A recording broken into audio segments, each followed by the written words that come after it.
বাংলাদেশের বিষয়াবলী 1954 সাল থেকে 1956 সালের ঘটনা নিয়ে এখানে প্রশ্ন 20 মার্কের একটি গুরুত্বপূর্ণ মডেল। তো 1 নম্বর প্রশ্ন, তমুদ্দুন মজলিস প্রতিষ্ঠাতা অধ্যাপক আবুল কাশেম ঢাকা বিশ্ববিদ্যালয়ের কোন বিভাগের শিক্ষক ছিলেন? অ্যান্সার ঘ হবে পদার্থবিজ্ঞান বিভাগ। যুক্তফ্রন্টের ঐতিহাসিক 21 দফার প্রথম দফাটি কী ছিল? প্রথম দফা ছিল এখানে পাকিস্তানের রাষ্ট্রভাষা হিসেবে বাংলা প্রতিষ্ঠা করা। ঘ নম্বরটা হবে অ্যান্সার। পূর্ব বাংলা ভাষা কমিটি কত সালে গঠিত হয়? অ্যান্সার খ 1949 সাল।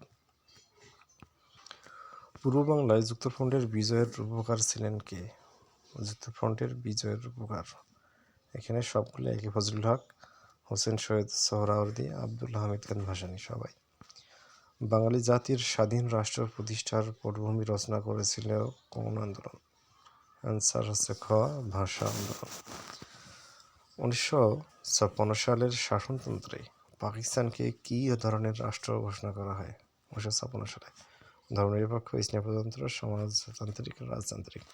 অ্যান্সার খ ইসলামী প্রজাতন্ত্র। ঢাকা বিশ্ববিদ্যালয়ের রাষ্ট্রভাষা সংগ্রাম পরিষদ এর আহ্বায়ক কে? তো এর আহ্বায়ক হচ্ছে আব্দুল মতিন। ঢাকা বিশ্ববিদ্যালয় রাষ্ট্রভাষা সংগ্রাম পরিষদ আহ্বায়ক হচ্ছে আব্দুল মতিন। 1954 সালে নির্বাচনে যুক্তফ্রন্ট কতটি মুসলিম আসনে জয়লাভ করে? কতটি মুসলিম আসনে জয়লাভ করে? যুক্তফ্রন্ট 223টি, মোট ছিল 237টি।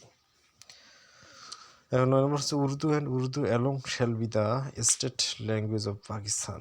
উক্তিটি কে করেছিলেন? মোহাম্মদ আলী জিন্নাহ। 1958 সালের সামরিক শাসন জারি করেন কে? জারি করেন 58 সালে, এটা হচ্ছে ইস্কান্দার মির্জা। 1958 সালে সামরিক শাসন জারি করেন ইস্কান্দার মির্জা। 21-এর প্রথম সংকলনের নাম কি ছিল? 21-এর প্রথম সংকলনের নাম 21শে ফেব্রুয়ারি। নিম্নের কোনটি পাকিস্তানের রাষ্ট্রভাষা বাংলা না উর্দু পুস্তিকার প্রস্তাবনার অন্তর্ভুক্ত ছিল না? তো এটা একটু টাফ কোশ্চেন। অ্যান্সারটা হচ্ছে ক নম্বর, কেন্দ্রীয় সরকারের ভাষা হবে শুধু উর্দু। এটা ছিল না। পূর্ব পাকিস্তানের শিক্ষার মাধ্যম হবে বাংলা, বাংলা হবে পূর্ব পাকিস্তানের আদালতের ভাষা, পূর্ব পাকিস্তানের অফিসের ভাষা হবে বাংলা। এগুলো ছিল অন্তর্ভুক্ত। পাকিস্তানের রাষ্ট্রভাষা বাংলা না উর্দু এর অন্তর্ভুক্ত। 1956 সালের সাধারণতন্ত্র কী ধরনের ছিল? 1956 সালের সাধারণতন্ত্র ছিল লিখিত।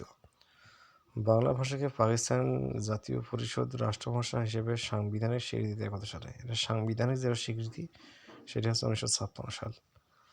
আর একে ফজলুল হক কত সালে পূর্ব বাংলার গভর্নর যুক্ত হন? একে ফজলুল হক 1956 সাল। পূর্ব বাংলার গভর্নর যুক্ত হন 1956 সালে। আন্তর্জাতিক মাতৃভাষা দিবসের স্বীকৃতির জন্য কোন সংগঠন জাতিসংঘে আবেদন করে?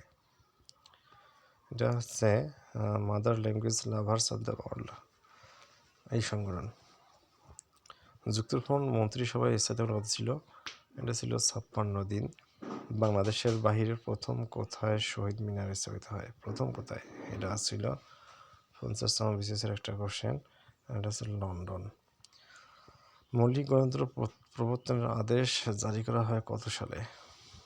1959 সালে। মৌলিক গণতন্ত্র প্রবর্তনের আদেশ 1959 সাল। ভাষা শহীদ রফিক উদ্দিন কোথায় জন্মগ্রহণ করেন? রফিকের জন্মস্থান হচ্ছে মানিকগঞ্জ। দ্বিতীয়বারের মতো রাষ্ট্রভাষা বাংলা বা রাষ্ট্রভাষা সংগ্রাম পরিষদ কত সালে গঠিত হয়? দ্বিতীয়বারের মতো হচ্ছে 1948 সালে। মৌলিক গণতন্ত্রের প্রথম স্তর ছিল কি? প্রথম স্তর ছিল ইউনিয়ন পরিষদ। মৌলিক গণতন্ত্রের প্রথম স্তর ইউনিয়ন পরিষদ। পাকিস্তানের শতকরা কত ভাগ মানুষের মাতৃভাষা ছিল বাংলা? 56%। প্রেসিডেন্ট ইস্কান্দার মির্জা পূর্ব বাংলার সামরিক প্রশাসক হিসাবে কাকে নিযুক্ত করেন? পূর্ব বাংলার সামরিক প্রশাসক ইস্কান্দার মির্জা কাকে নিযুক্ত করেন? এটা হচ্ছে ওমরাও খান। প্রশাসক হিসেবে কাকে নিযুক্ত করেন? ওমরাও খান। তমুদ্দুন মজলিসের বাংলা মুখপত্রের নাম কি? বাংলা মুখপত্র ছিল নাম হচ্ছে সাপ্তাহিক সৈনিক। এই নামে প্রকাশিত হতো সাপ্তাহিক সৈনিক।